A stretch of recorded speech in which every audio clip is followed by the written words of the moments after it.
A very good evening to our viewers. Thank you for joining us on the first edition of the evening review for the year 2025. We are glad and grateful that we are still here this year, and we wish our viewers a happy and prosperous new year ahead. My name is Evangelical. We are also honored that in the first edition of the year, we have our regular visitor to the show, that is Bishop Lukas Katenda. He is, of course, Bishop of the Reformed Evangelical Anglican Church of Namibia, Rich Namibia as we call it.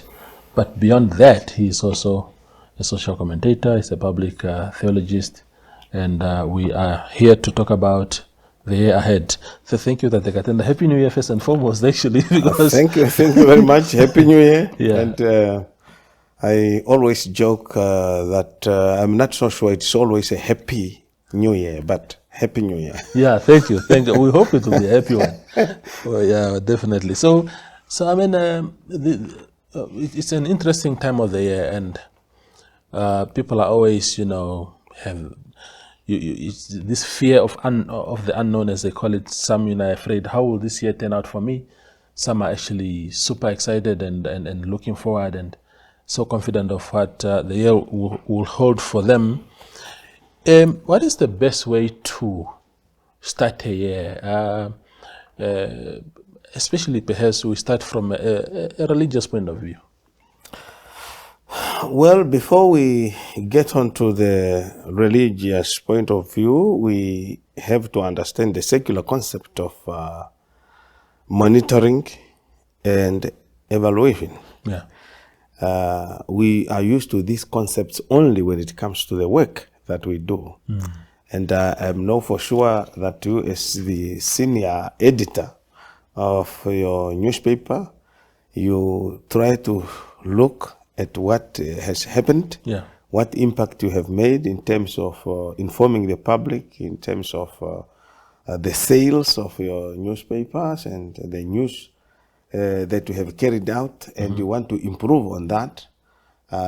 When you see that, okay, we have done this so far, we have felt short here, so we would like now to do it better in the new year. So each and every person professionally, we do this type of things. What we forget, however, to do is that we do not do self-monitoring in a way that we should, if we do at all, and we do not do so much of self-evaluation on a personal level, on our marital life, on our religious life, on our financial areas, and all kinds of things, on our health. So it's necessary to start always a year having monitored yourself, having evaluated yourself. Now you would like to take new approach or new methods or new steps to improve your life or your professional work or whatever area of your life, because our lives are touching on different kind of areas. Yeah. So religiously, we always say start the year with the Lord. So when you are crossing into a new year, is it just a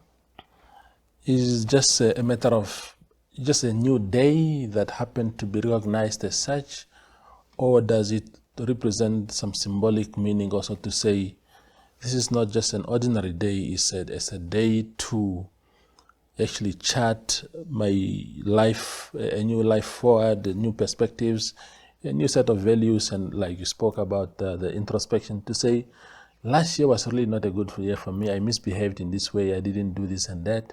But starting from today onwards, do you think that they carry some value in that sense? Well, look at the scientific cycle of 365 days. Science has it that what is moving, is it the earth or is it the sun? That debate was settled, and we now believe it is the earth that goes around the sun. And you have to take note that this thing takes place in 365 days to come back from where it started. And these 365 days are very crucial in a way that a lot happens in them. That is either personal or professional. But let us park professional aside so that you don't evaluate your work here. You evaluate yourself in relation to the work you do. So if you look at yourself as a single person, or you are a married person, what was your life like in the past 365 days? Doing such a self-introspection, which I call self-monitoring. Monitor yourself. What is it that worked? What is it that did not work? And what can you envision in the new year that you want to do better? Maybe you were on the brink of divorce. And something happened that didn't happen. What went wrong? How can you improve that situation that it may not repeat itself? So it is a time for us to sit and reflect. The problem is that we don't do that. Speaking just in general terms, we don't do that. What I see most of the time is people sitting around the tables and lots of meat and lots of drinks and lots of socialization, and life continues as if there was nothing. So it is necessary to think more carefully, what is it that I want to achieve in life, especially in this highly competitive world. Employment is very scant. Employment opportunities here in Namibia are very thin. So it is necessary for somebody really to say, I would like to do something better than what I did last time. Yeah. And around this time of the year also, Bishop Katenda, you have people, for example, saying, making New Year resolutions for themselves, saying, this is what I want to do this year. And they seem to fall by the wayside immediately after all these festivities are over. Then people go back into their old habits. Which gives me the sense that sustaining these intentions is the most difficult part of it. How do I make sure that somehow I keep my intentions and dreams alive in that sense? Now, let me speak about your own life. Let me now say you want to take care of your health in the year 2025. I would like to maintain my weight, for instance, or I would like to bring down my type 2 diabetes, or I would like to be cardiac active, would like to be running or something like that.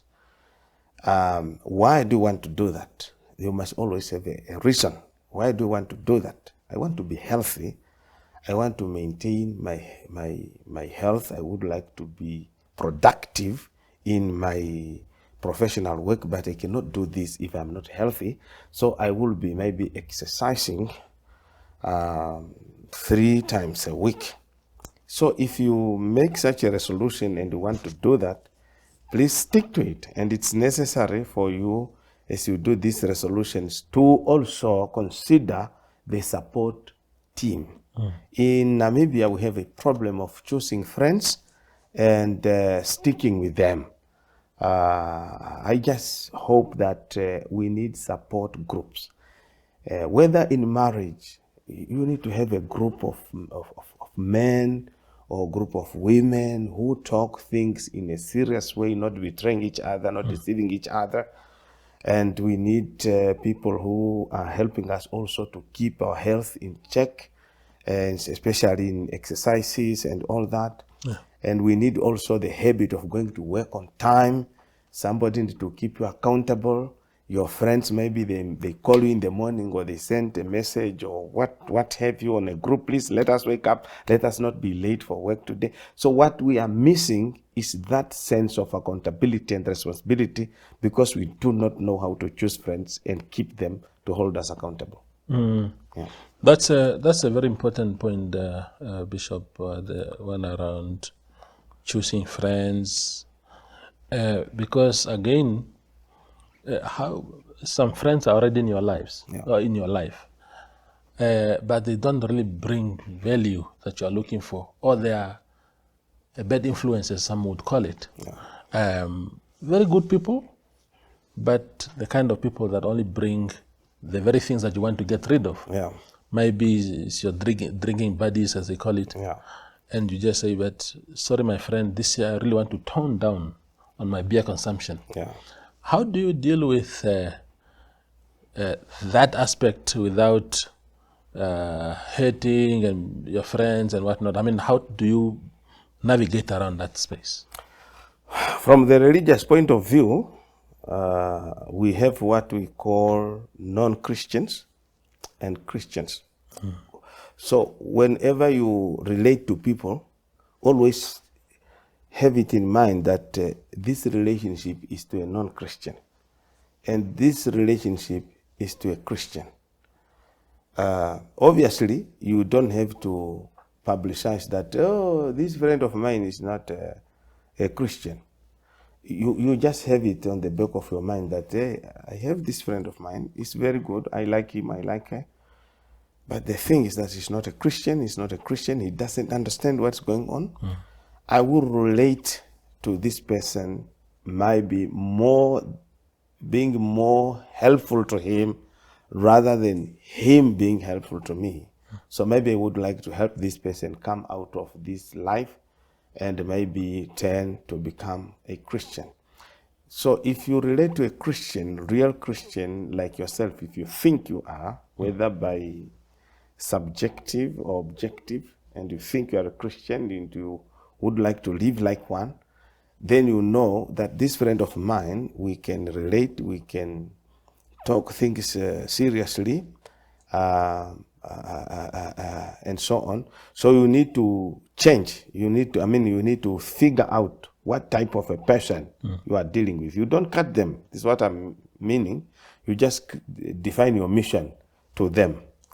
On a secular area, you have to find people of the same values. If you are politically oriented, if you are business oriented, if you are family oriented, if you are culturally enthusiastic, find people who can really, in a way, supplement what your values are and your contribution, not only to yourself, but also to the society. Those, some others who are aimless, who are hopeless, make sure you are there to help them to become hopeful also, not just to remain where they are. So now you have a mission to them, not just them having a mission on you. This is the problem we have. We don't know when I am to make impact on another person's life or when that person must make impact on my life. So these are the things I think at the beginning of the year one have really to think more critically about. In 2024, I made sure myself that I have kept my exercises on track as I planned them, that every day for 5 days I have to exercise. And in many ways, I would think that I am 85 or 90% meeting this. When I missed my exercises, it's only when I went to a meeting somewhere or in Johannesburg. But even in Johannesburg, I also went with my running shoes and I find the running routes also. And maybe I couldn't do it the way I do it at home, but at least I kept this thing. So we need this consistency. Consistency, not only in what you do yourself, but also in how you view others. Don't let people influence you when you can clearly, instinctively think they are not good. Absolutely. We go for a very short break and return with Bishop Lukas Katenda.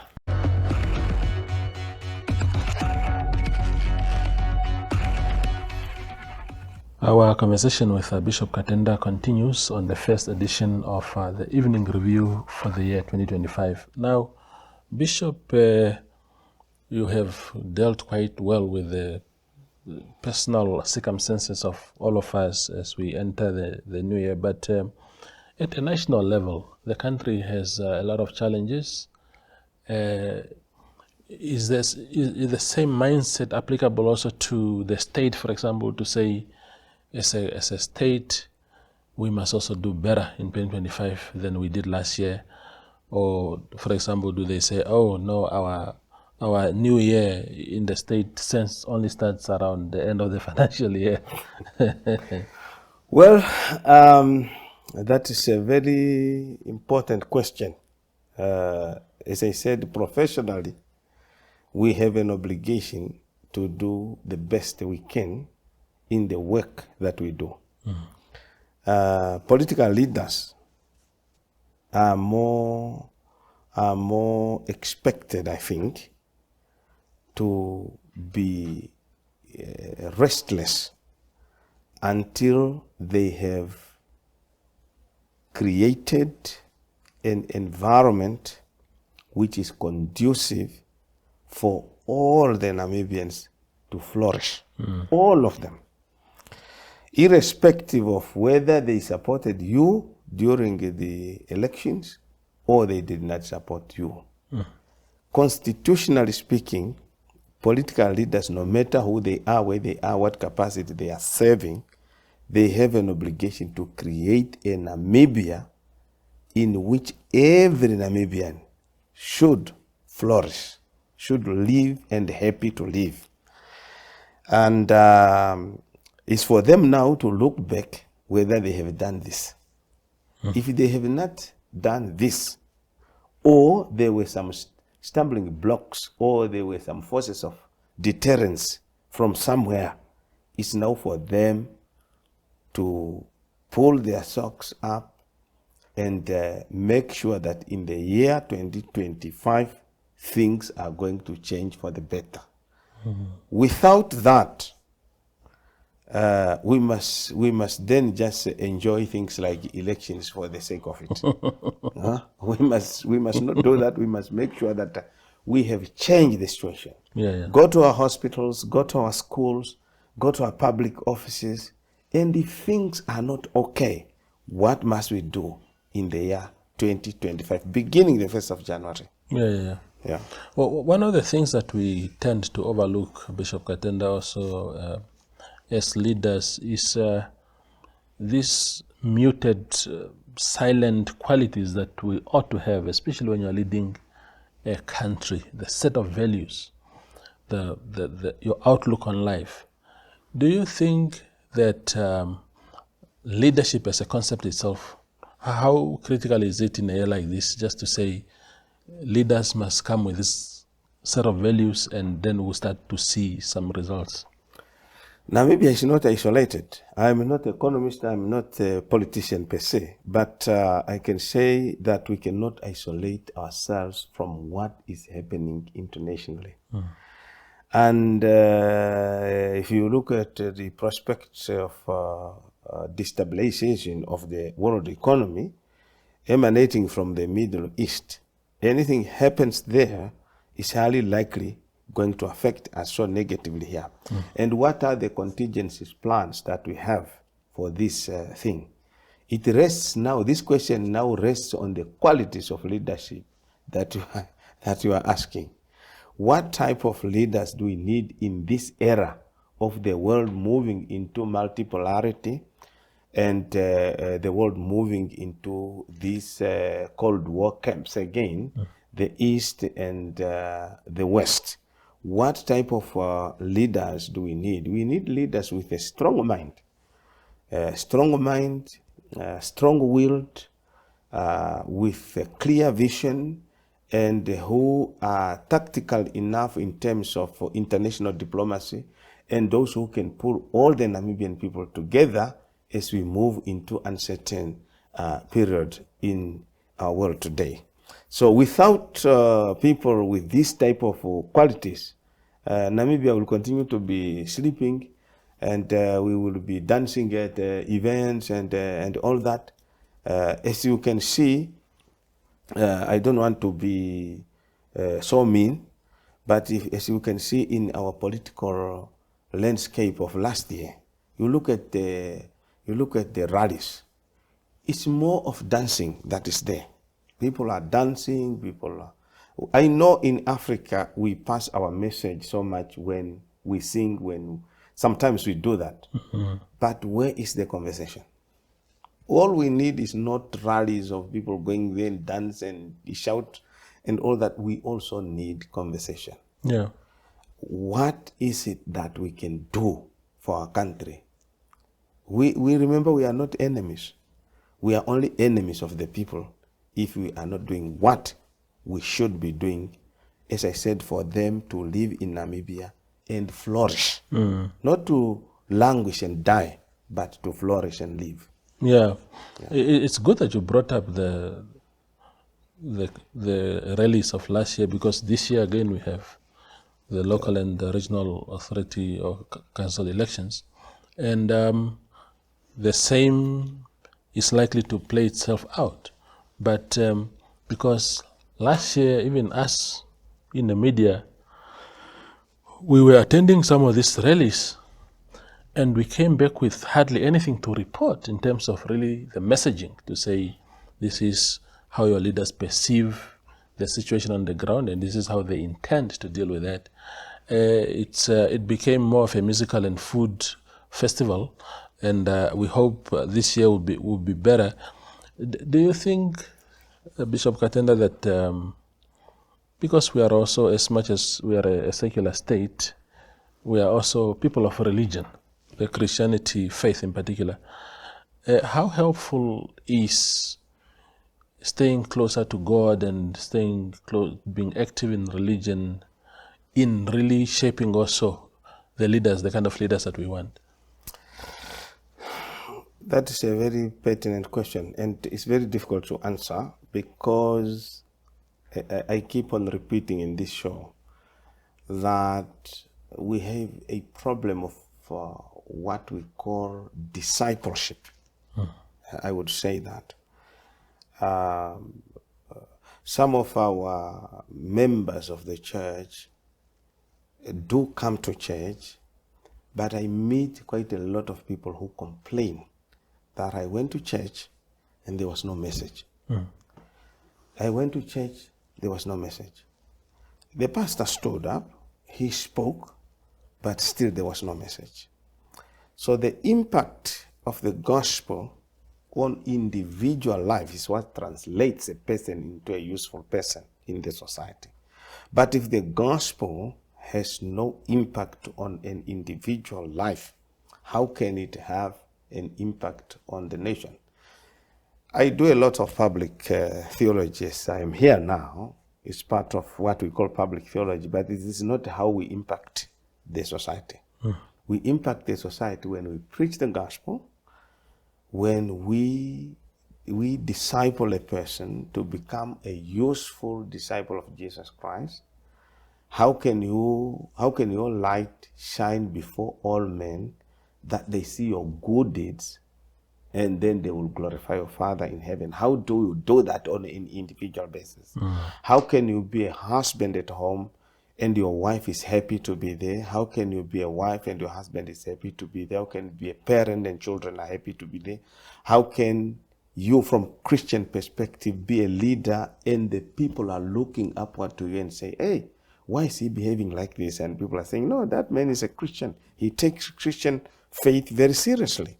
We don't have this. I can tell you this, we don't have that in a large dose. We have maybe a scant few people who can clearly say that I am not going to do this because my religious convictions are not going to do this. In fact, people are now asking, let us bring the Bible to schools and so on. And you ask yourself, who is going to teach it? You can have it, but who is going to teach it? We have already a confusion among ourselves as Christians. Some people are saying Jesus is coming tomorrow. Some are saying we don't know when he's coming. So who is going to teach these things? So in a way, we would like people to be closer to God. But the church, I think, which is the common religion, must do its work. Yeah. In a way that the person will say, I want to go to church, I will be recharged, I will be refilled. When I go back to Parliament, when I go back to my office, when I go back home, I am going to be challenged and I will think differently. We don't have that now. Because you mentioned a good point earlier, Bishop, in the beginning when you spoke about, for example, inclusivity, that you want to see a leader that sees all Namibians as equal, that sympathizes with the people in the same measure, and that's why I'm thinking that, for example, if people are closer to God and people are strong in their faith, that even things like corruption, why would I want to steal when I know that the teachings of the Bible are against that? Yeah.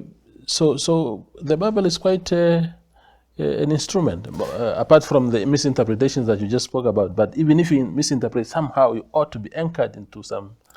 And this is what is happening in the USA now. People are pushing the United States back to where they started. Yeah. Because we know history of the United States came with the immigration of nonconformists, especially from England and other parts of Europe who were not interested in monarchies and so forth and so on.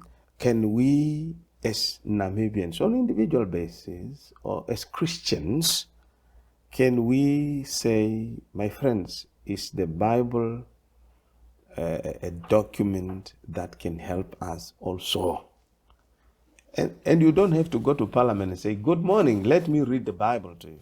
No, take your Bible at home. It's very clear, do not do anything from selfish ambition. There is a verse like that. Don't be selfish. Consider others. What does it mean? It means you want to serve the people as much as there will be some benefits that comes with your service. You also have to serve the people first and foremost. If you have this conviction that I want to serve the people of Namibia, in the year 2025, I will make sure I have served the people, because my Lord, my Jesus, my God wants me to do this. Now we keep on mixing things. Sometimes we want the Bible, please come pray for us. And you pray for 5 minutes and then you say, democracy means people are governing. You trust people on your own peril. Because I see that all the problems that we are experiencing in the world, in Namibia today, is a result of people. Yeah, very true. Very true. Yeah. No, so thank you, Bishop, for gracing our platform. First guest of the year. We are really grateful and privileged. We hope that it will be a good year for you and your family, and also your congregation, your church. And we will keep inviting you here when we are struggling with answers, because you provide a lot of them and we appreciate them. Well, thank you very much. I wish all the Namibians a prosperous, hardworking 2025 with what we have installed after our election. As a government, we would like to look at them to work very, very hard for all Namibians to live and flourish, not to languish and die. Absolutely. I have nothing else to add to that, to those wise words of Bishop Katenda. Happy New Year to everybody, and have a good night.